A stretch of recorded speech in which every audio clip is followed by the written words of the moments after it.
Chapter 14. Mistakes. Small mistakes could turn into disasters. Funny little mistakes could snowball so that, while you were still smiling at the humor, you could find yourself looking at death. In the city, if you made a mistake, usually there was a way to rectify it, make it right. If he fell on his bike and sprained a leg, he could wait for it to heal. If he forgot something at the store, he could find another food in the refrigerator. Now, it was different, and also quick, also incredibly quick. If he sprained a leg here, he might starve before he could get around again. If he missed while he was hunting, or if the fish moved away, he might starve. If he got sick, really sick, so he couldn't move, he might starve. Mistakes. Early in the new time, he learned the most important thing, the truly vital knowledge that drives all creatures in the forest. Food is all. Food was simply everything. All things in the woods, from insects to fish to bears, were always looking for food. It was the great single driving influence in nature. To eat. All must eat. But the way he learned it almost killed him. His second new night, stomach full of fish, and the fire smoldering in the shelter, he'd been sound asleep when something he thought later it might be smell had awakened him. Near the fire, completely unafraid of the smoking coals, completely unafraid of Brian, a skunk was digging where he had buried the eggs. There was some sliver of a moon, and in the faint pearl light he could see the bushy tail, the white stripes down the back, and he nearly smiled. He didn't know how the skunk had found the eggs, some smell perhaps, some tiny fragment of a shell he had left a smell, but it looked almost cute, its little head down and its little tail up as it dug, kicking the sand back. But those were his eggs, not the skunk's, and the half-smile had been quickly replaced with fear that he would lose his food, and he grabbed a handful of sand and thrown it at the skunk. "Get out of here!"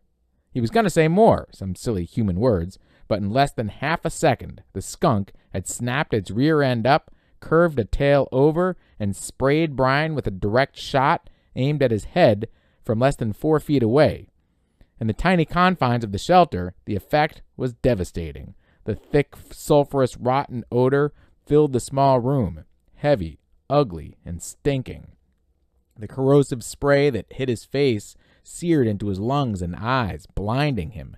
He screamed and threw himself sideways, taking the entire wall off the shelter, screamed and clawed out the shelter, and ran to the shore of the lake. Stumbling and tripping, he scrambled back into the water and slammed his head back and forth, trying to wash his eyes, slashing at the water to clear his eyes.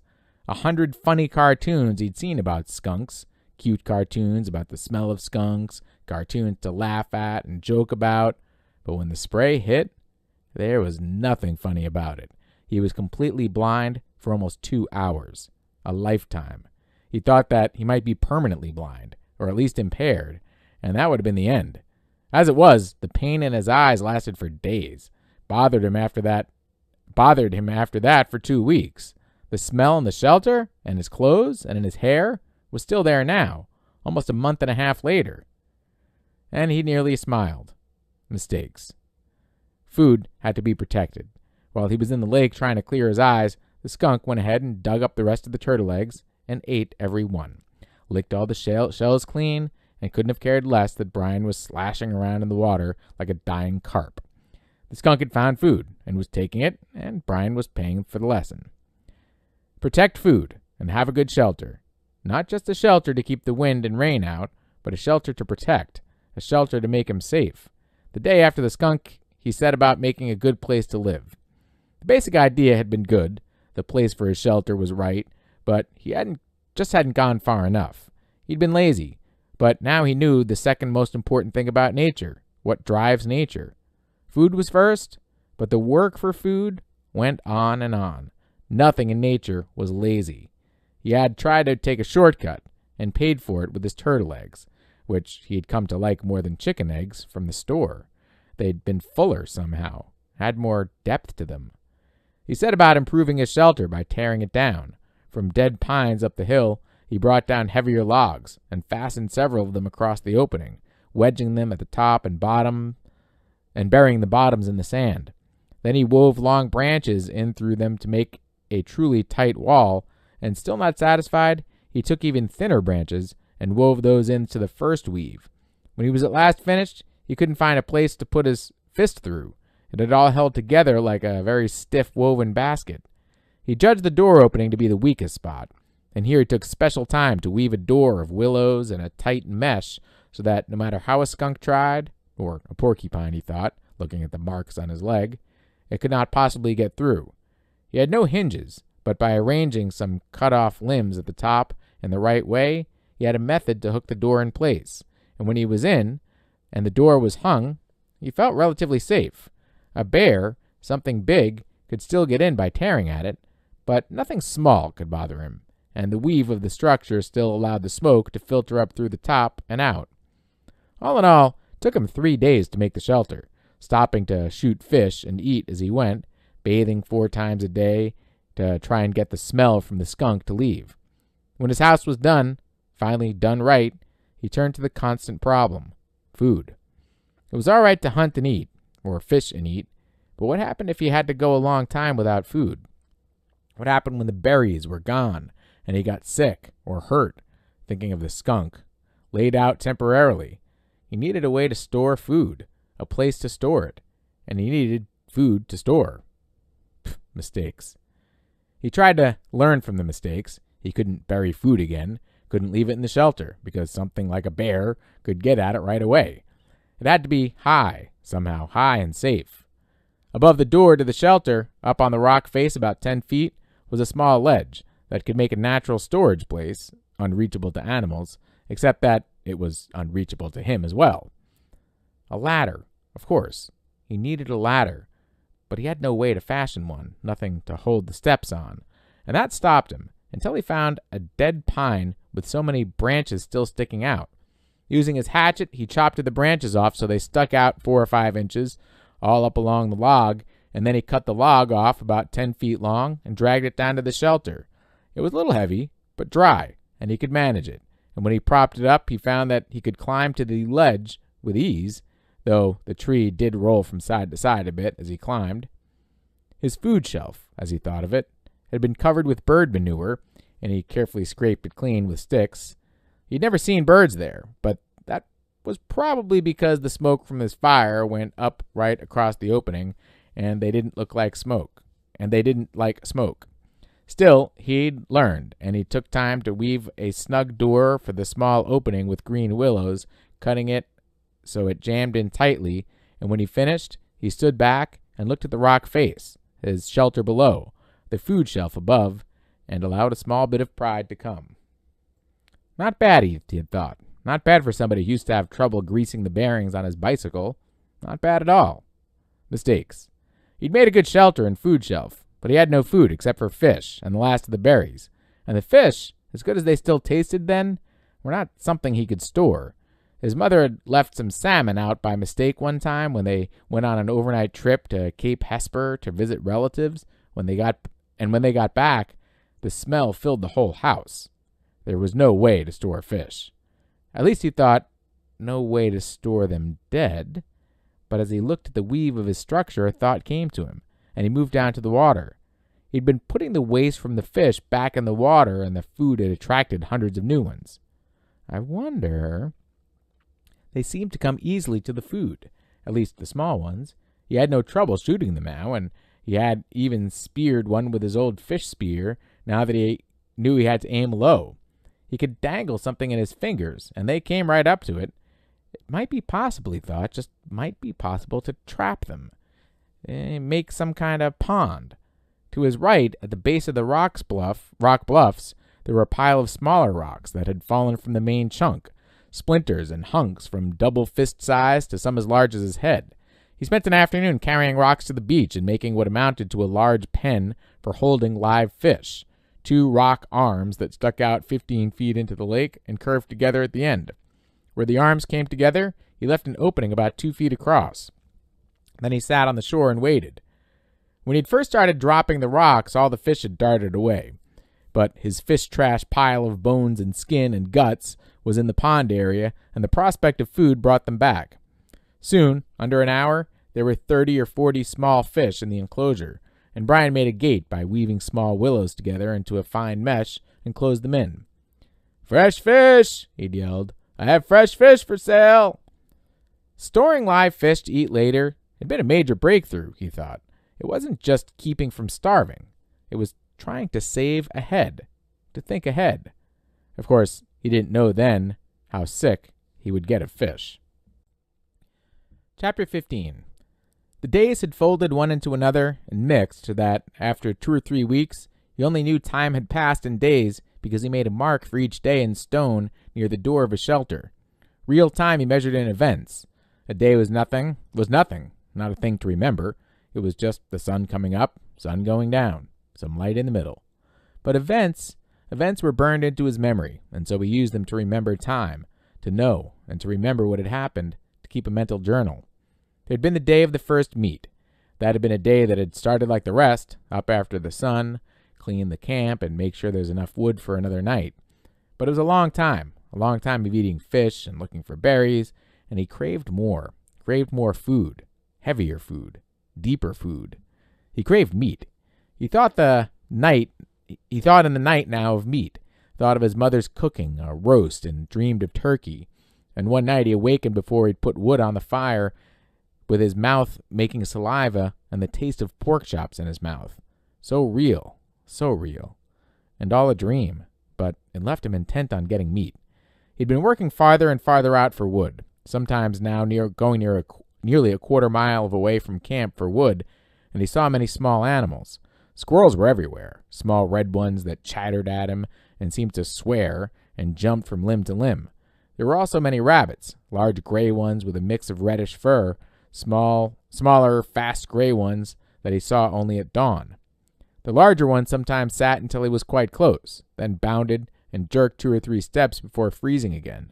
He thought if he worked at it and practiced, he might hit one of the larger rabbits with an arrow or a spear, never the small ones or the squirrels. They were too small and fast. Then there were the foolbirds. They exasperated him to the point where they were close to driving him insane. The birds were everywhere, 5 and 6 in a flock, and their camouflage was so perfect that it was possible for Brian to sit and rest, leaning against a tree, with one of them standing right in front of him in a willow clump 2 feet away, hidden, only to explode into a deafening flight just when Brian least expected it. He just couldn't see them, couldn't figure out how to locate them before they flew, because they stood so perfectly still and blended in so perfectly well. And what made it worse was that they were so dumb, or seemed to be so dumb, that it was almost insulting the way they kept hidden from him. Nor could he get used to the way they exploded up when they flew. It seemed like every time he went for wood, which was every morning, he spent the whole time jumping and jerking in fright as he walked. On one memorable morning, he'd actually reached for a piece of wood, what he thought to be a pitchy stump at the base of a dead birch, his fingers close to touching it, only to have it blow up in his face. But on the day of first meet, he decided the best thing to try for would be a foolbird. And that morning he set out with his bow and spear to get one, to stay with it until he had one and got some meat. Not to get wood, not to find berries, not to get a bird, but to get a bird and eat some meat. At first, the hunt hadn't gone well. He saw plenty of birds working up along the shore of the lake to the end and then down the other side, but he only saw them after they flew. He had to find a way to see them first, to see them and get close enough to either shoot them with his bow or use the spear, and he couldn't find a way to see them. When he had gone halfway around the lake, he jumped up 20 or so birds. He finally gave up and sat at the base of a tree. He had to work it out, to see what he was doing wrong. There were birds there, and he had eyes. He just had to bring the 2 things together. Looking wrong, he thought. I'm looking wrong. More than that, I'm being wrong somehow. I'm doing it the wrong way. Fine. Sarcasm came into his thoughts. I know that, thank you. I know I'm doing it wrong. But what is right? The morning sun had cooked him until it seemed his brain was frying, sitting by the tree. But nothing came until he got up and started to walk again, and hadn't gone 2 steps when a bird got up. It had been there all the time, while he was thinking about how to see them, right next to him, right there. He almost screamed, but this time when the bird flew, something caught his eye, and it was the secret key. The bird cut down toward the lake, then seeing it couldn't land in the water, it turned and flew back up the hill into the trees. When it turned, curving through the trees, the sun had caught it, and Brian, for an instant, saw it as a shape, sharp pointed in front, back from the head, and a streamlined bullet shape to the fat body. Kinda like a pear, he had thought, with a point on one end and a fat little body. A flying pear. And that had been the secret. He'd been looking for feathers, for the color of the bird, for a bird sitting there. He had to look for the outline instead. Had to see the shape instead of the feathers or color. He had to train his eyes to see the shape. It was like turning on a television. Suddenly, he could see things he never saw before. In just moments, it seemed, he saw 3 birds before they flew. Saw them sitting and got close to one of them, moving slowly, got close enough to try a shot with his bow. He had missed them and had missed many more, but he saw them. He saw the fat little shapes with the pointed heads sitting in the brush all over the place. Time and again he drew, held, and let arrows fly, but he still had no feathers on the arrows, and they were little more than sticks that flopped out of the bow, sometimes going sideways. Even when a bird was 7 or 8 feet away, the arrow would turn without feathers to stabilize it and hit brush or a twig. After a time, he gave up with the bow. It worked all right for the fish when they came right out and they came right to the end of the arrow, but it wasn't good for any kind of distance, at least not the way it was now. But he'd carried the fish spear, the original one with the 2 prongs, and he moved the bow to his left hand, and he carried the spear in his right. He started throwing the spear, but he was not good enough and not fast enough. The birds could fly amazingly fast, get up fast, but in the end, he found that if he saw the bird sitting and moved sideways toward it, not directly toward it, but at an angle, back and forth, he could get close enough to put the spear point out ahead, almost to the bird, and thrust, lunge with it.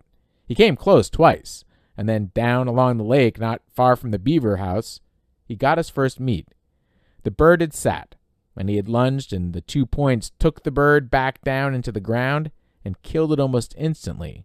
It had fluttered a bit, and Brian grabbed it and held it in both hands until he was sure it was dead.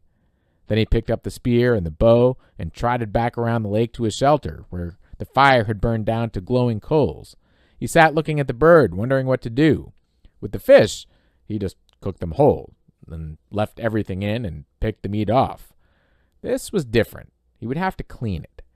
It had always been so simple at home. He would go to the store and get a chicken, and it was all cleaned and neat, no feathers or insides, and his mother would bake it in the oven, and he would eat it. His mother from the old time, from the time before, would bake it. Now he had the bird, but he'd never cleaned one, never taken the insides out, or gotten rid of the feathers, and he didn't know where to start. But he wanted the meat. He had to have the meat, and that drove him.